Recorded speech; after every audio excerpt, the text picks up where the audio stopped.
지난 6월 공개된 새로운 형태의 한국형 항공모함 CVX를 두고 아직도 뜨거운 논란이 이어지고 있는데요. 당시 저는 이 항공모함을 보고 그런 생각을 했습니다. 관계자들은 이 CVX가 경하 배수량 3만 톤, 만재 배수량 4만 5천 톤 정도에 이를 것이라 하지만 아무리 봐도 이 정도의 항공모함의 무게가 그것밖에 안 나갈까 하는 것인데요. 해외에서는 이 CVX는 구조상 4만 톤 정도가 아니라 만재 배수량 6만 톤을 상회하는 중형 항모가 될 거라는 반응도 있다고 합니다. 저는 몇 년 전 구상되었다는 7만 톤급 한국형 항공모함을 떠올리며 이런 생각을 했습니다. 어차피 여론을 의식해 설계가 크게 변경된 현대중공업의 CVX가 예상보다 덩치가 커질 거라면 기왕하는 거 그때 나왔던 7만 톤급 CATOBAL 방식의 항공모함이라면 좋겠다. 원자력 추진 항모가 아니면 막대한 동력이 드는 사출기를 운용하는 것이 어려울 것이라지만 그럼 재래식 항모였던 미 해군의 키티호크급 항모는 뭘까?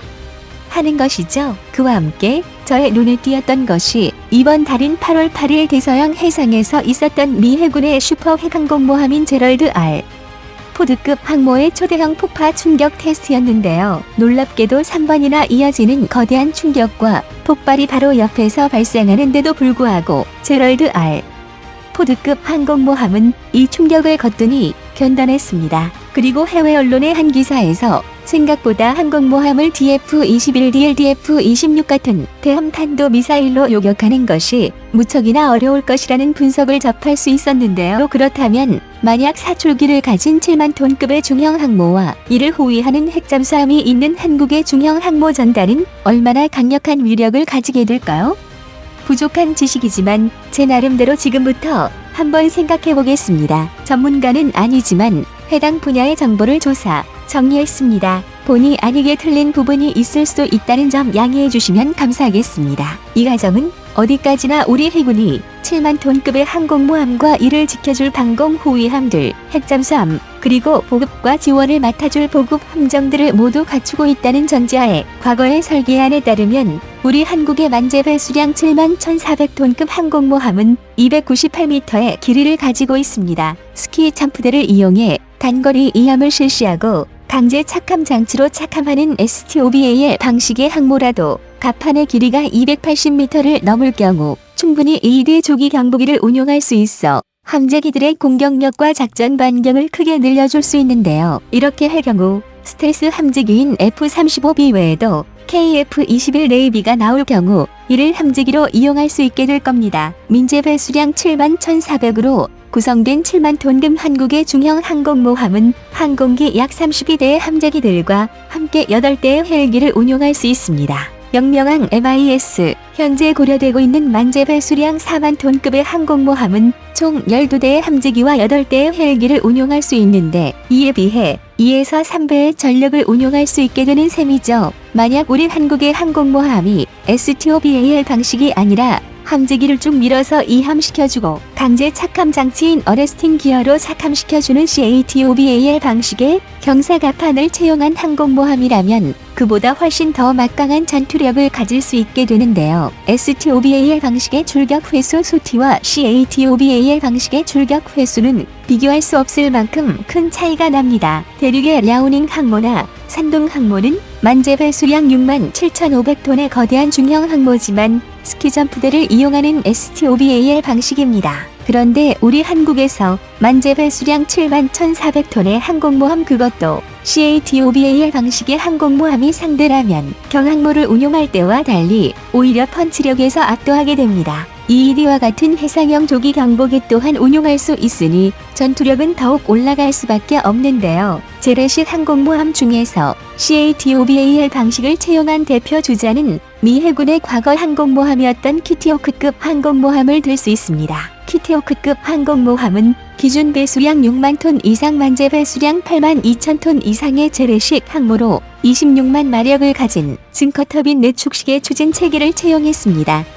키티호크급 항공모함은 지금의 니미츠급 항공모함과 비슷한 대략 80여 대의 항공기를 탑재할 수 있었으며 같은 임무를 수행할 능력을 가지고 있었는데요. 물론 키티호크급 항모는 재래식 추진인 만큼 연료를 많이 실어야 하므로 니미츠급에 비해 작전 효율이 떨어지는 것은 어쩔 수 없습니다. 그렇다 해도 사출기가 있는 만큼 단거리 이함 수직 착함하는 방식인 STOVL 방식의 항모나 STOVAL 방식의 항모보다 출격 횟수에서 압도적인 우위를 가질 수밖에 없습니다. 사출기를 이용하는 프랑스의 샤를드골급 항공모함은 만재 배수량 42,500톤이라는 작은 체급을 가졌지만 30개 라팔 M2C 호크아이 조기 경보기 2기를 운용할 수 있습니다. 샤를드골급은 고강도 임무 시개전 후 7일 동안 매일 100소티 1일 출격 횟수를 달성할 수 있고 이후에도 매일 60소티의 임무 수행이 가능합니다. 반면 STOVL 방식의 아메리카급 강습 상륙함은 F-35B 16대를 기준으로 최초 14시간 동안 40소티를 소화 가능하고 초도 5일간 60소티 내외의 임무를 수행 가능한 정도라 차이가 납니다. STOVL 방식은 무장을 꽉 채워서 날 수 없다는 단점도 있지만 CATOVAL 방식은 그런 단점도 없죠. 이런 만큼 우리 한국도 7만 톤급 중형 항모의 사출기를 가진 CATOVAL 방식을 취한다면 충분히 대륙의 항공모함들을 압도할 수 있다고 봅니다. 대륙의 항모인 랴오닝, 산둥, 타입 001은 모두 스키점프대를 이용하는 STOVAL 방식의 항모인데요. 이 방식은 항모의 비행갑한 면적을 적게 사용할 수 있다는 장점이 있지만 이륙 시에 조종사가 엔진을 스스로 자유 이륙시키는 프리 테이크오프 퍼포먼스 방식으로 이루어지기에 조종사가 고도의 숙련도를 가지고 있어야 한다고 합니다. 이 같은 방식은 출격 시 엔진의 출력을 아주 높게 발휘해야 하는데 이 때문에 잦은 엔진 과부하로 인해 함재기 엔진을 쉽게 손상시키며 날개에도 충격이 크게 가해진다는 단점이 있어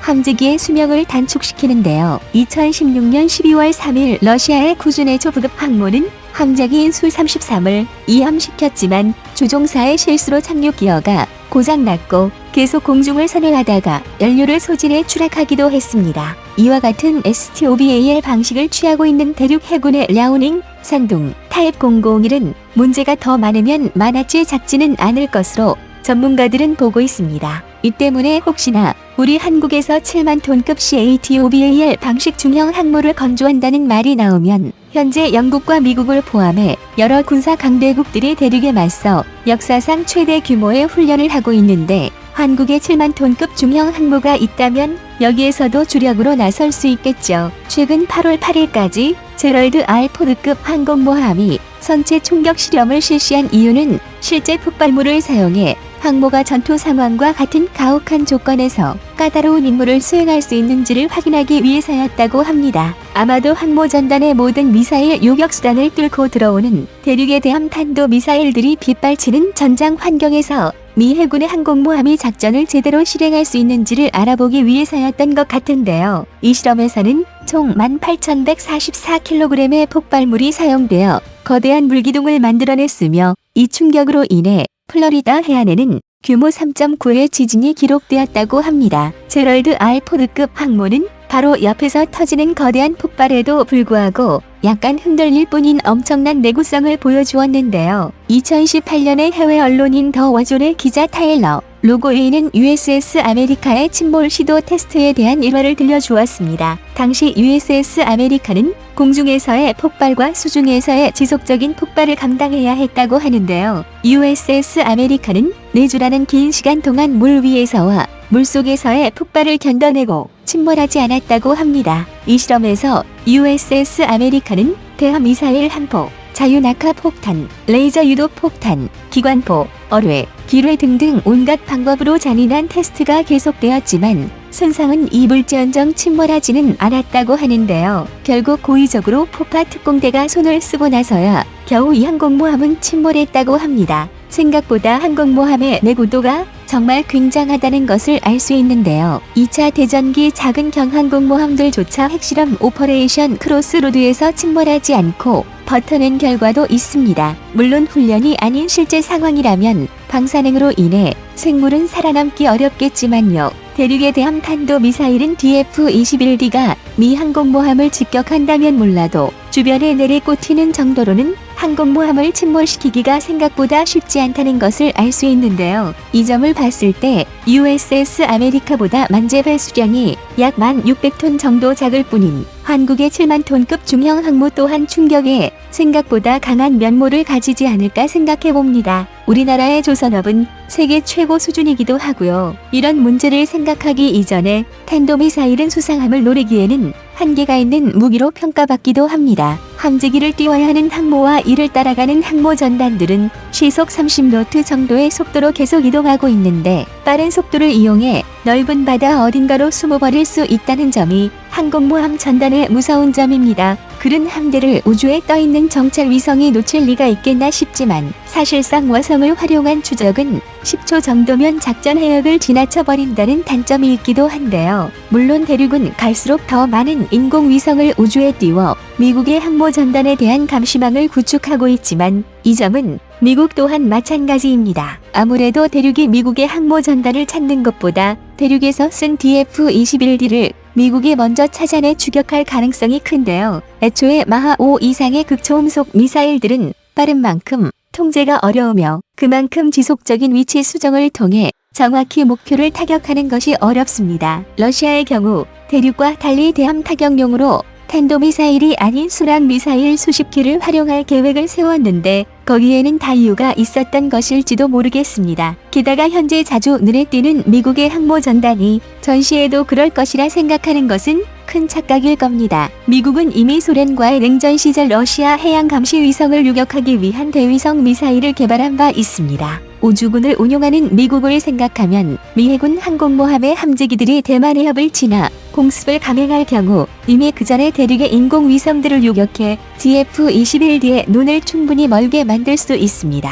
물론 대륙 또한 미국의 인공위성을 격추할 수 있겠죠. 하지만 미 해군은 인공위성 없이도 운영할 수 있는 합동교전 능력 CEC로 모든 공격 수단이 연결되어 있는데요. 거기에 F-35B, C와 ED 등 해군 함재기들로 공격을 감행하는 더 발전된 체계인 NIFC-거로 눈이 멀어버린 DF-21D의 발사대를 찾아내 모두 무용지물로 만들 수 있습니다. 우리 대한민국 해군 또한 CEC와 같은 능력을 손에 넣기 위해 KDDX를 시작으로 많은 전력을 증강시킬 계획을 가지고 있는데요. 우리가 7만 톤급 이상의 CATOBAL 방식 중형 항모를 갖춘다면 미 해군의 USS 아메리카가 무수한 폭발에도 불구하고 쉽게 침몰하지는 않은 것처럼 생각보다 훨씬 굳건하게 버티며 작전을 수행할 수 있을 겁니다. 우리가 이런 중형 항모 전단을 운영하려면 지금의 한정된 예산으로는 어려울 수 있고 핵잠수함이나 보급함 전력의 확충, 해상형 조기 경보기의 도입과 CEC 체계 구축 등 해야 할 일이 많을 것으로 보이는데요. 대륙의 대함 탄도 미사일을 상대하기 위해서는